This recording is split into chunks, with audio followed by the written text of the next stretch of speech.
Hey, what's up, everybody? Hello. How's it going? Hey, My name's Adam. well, you already messed this up. It's okay. Hey, for those of you who don't know, this is my lovely wife, Ashley. Hi. And I know that a lot of you had the privilege of meeting her. If not, here she is. She's beautiful. She makes me look good. That's why I had her come in this video with me today. But we're catching a few minutes. Our boys are napping. I think we're both fighting the post-Labor Day Palooza Sweat. hangover today. It's Tuesday, day after Palooza. And we just want to come with you. Groups kick off next week. And we wanted to encourage you all a little bit with a few things as your groups get ready to get started.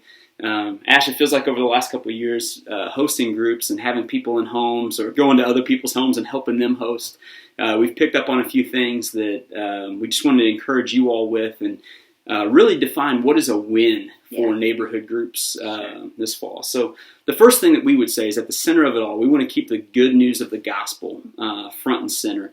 When Jesus came into the world and he came in the flesh, he proclaimed that the good news of the kingdom of heaven, it was right at hand, it was nearby, that people could reach out and they could touch it, and they knew what the kingdom was about. And so we want to keep the gospel, the good news, at the center of everything we do, whether it's for believers that they need to be reminded that they've been redeemed, that their past doesn't define them anymore. If it's people who are just coming to know about Jesus, maybe they're not believing yet, they need to know that the gospel is good news. So we can't be weird about what would be good news to them. But keep that at the front and center of everything you do. But the first win that we want to talk about is connecting. Yeah. So how do we connect and really create community within our groups? And Ash, I feel like you do this really well. You really get this piece. I'm really good at this. No. Yeah. But talk about it a little bit. What we do. It's taken some time to get over the awkwardness, I guess, that we felt like when we first started hosting. But we just try to be ourselves for one. A couple things we do to prepare. We might have some candles lit. Make it smell good. Make it smell nice.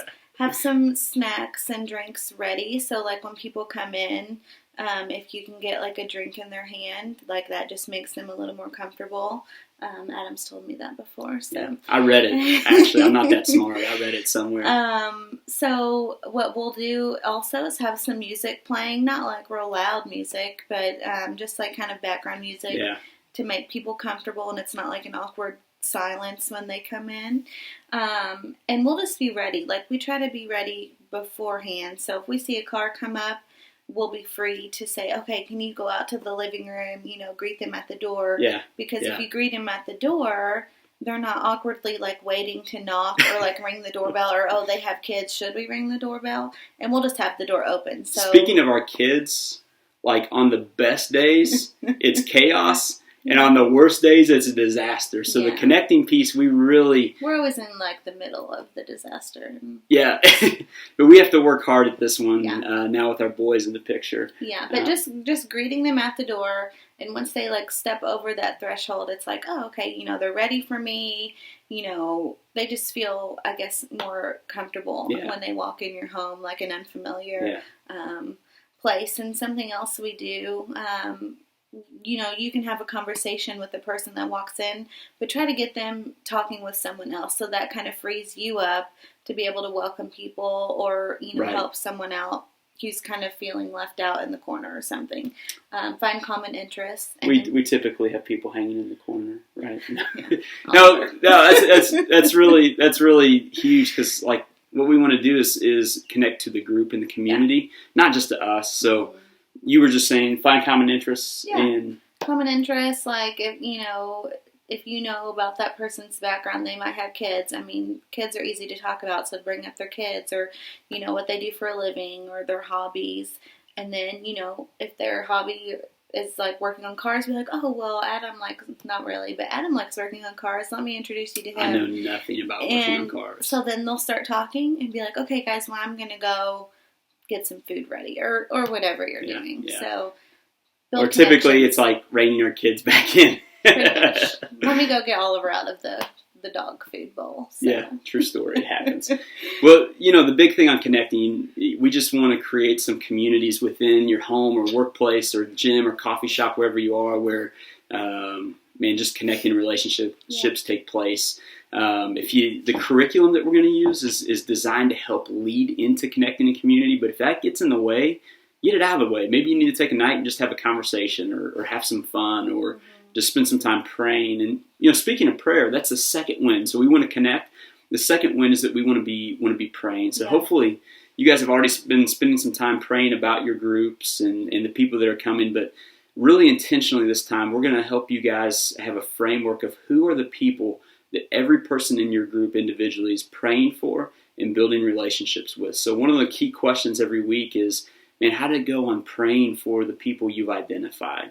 The second thing on the prayer piece is really praying for the people in your group. Yeah. And I think we found that when we know that we've got people praying for us in our group, that builds community really quick. And then, Ash, you do this so well, but you shoot a text message over to somebody and go, hey, how's it going on that thing you asked me to pray for this week? And it'll start up a conversation, and we get to celebrate God at work, not what we did, but God at work as He's answering prayers for people. So praying for the people in your group. And then knowing that you're praying, it's like, oh, they really do care. They really are, praying about whatever is going on. Yeah, and then praying for the relationships that God's placed around you. I would say that's where this got fun for us. Yeah. Both leading a group and reaching out to our neighbors and our family and just people we want to know how much Jesus loves them, to be representatives of the good news of the gospel. Like that got fun when we got serious about praying about it, and we've seen some different relationships and opportunities open up just by, I can't even explain it other than just going, hey, we prayed and God started sending people to our house. Yeah, it's pretty cool. So connecting, praying, and then the last one is reaching out. This is one, guys, we got to get this one down. But we want to be really intentional about not just becoming a Christian club that hangs out in our home or in a workplace or wherever you guys are meeting. But we want to be really intentional about reaching out. So we got 3 really simple ways we would love for you to maybe consider this fall. The first one, and you might cringe a little bit as you hear this because you might think Christians don't do this. We do, so don't judge us. But it's the party. Oh, I don't remember what But it's a party. We just did this and you don't mean Friday night. Have a big kegger in your yard, but root beer. Yeah, could do that. Coke. Nobody's judging root beer keggers. So, but a party just somewhere where people are connecting. It's a dinner. It's a cookout. But have your group do that with you. What would you say, Ash, is the value when we have our group jump in and help us do a party for our neighbors, like the cookout we just did this last Friday? I'll put you on the spot with that question. Yeah. It was just really neat seeing, so many different backgrounds, age groups, and types of people come together, and there was no agenda. It was just hanging out, and I think it was good for our group, and I think it was good for our neighbors to just kind of see people interacting and loving each other with no, agenda or, Yeah. I hope that. No, and I think the big thing, that was huge because, it's just modeling it for them. Yeah. But we're not good enough to connect with everybody.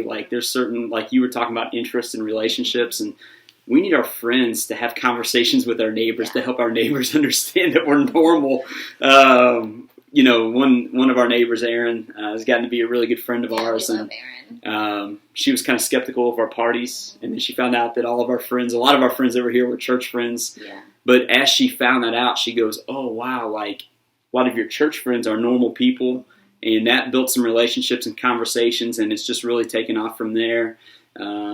It's been really cool. So parties, the second is serving, and we've done this with groups before. Sometimes a project is a great way to just help people take steps, but really we want to be, as we're praying for people, what are the opportunities that God places in front of you where you guys can jump in as a community together to serve someone? And it doesn't have to be difficult. I mean, it can be something simple like if you know of a single mom who's struggling just to take her dog to the groomer. That was a real thing that happened within our group. Yeah.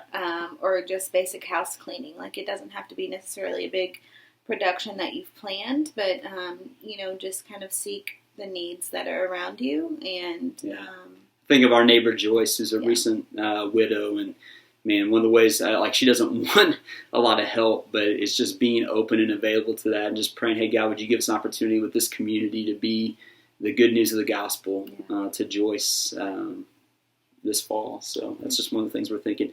The last way is tangibly to bless, just to give away resources.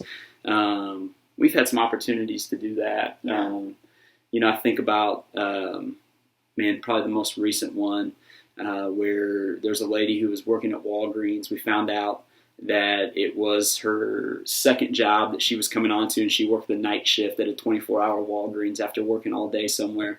And so we decided that night with our group, hey, we're just going to, whatever money we got in our wallets. Like Adam literally just came in the door, and he was, oh, somebody's waking up. I'll be back. Yeah. Adam can finish this. Yep, came in the door, we collected money, and we were able to tangibly bless it. Now we see her on a regular basis. By the way, this is our life, like babies crying and stuff, so welcome to it. But just some different ways that you guys could collect resources and tangibly give it away as God's placing needs in front of you. Like, that's a huge win.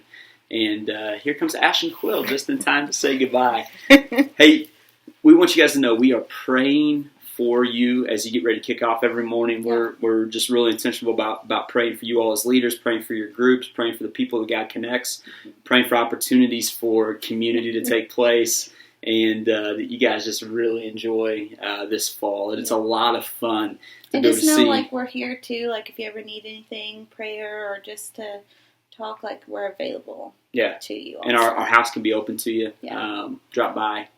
Seriously. We're not joking. Yeah. Hold this sweet little baby because it gives us a break, honestly. So, well, guys, thank you for hanging out with us. Sorry for a little bit of a long video, but we just want to encourage you as you get ready to kick off. If you need anything at all, be in touch. We're looking forward to hearing what God does through your groups this fall. We'll talk to you soon. Bye, guys.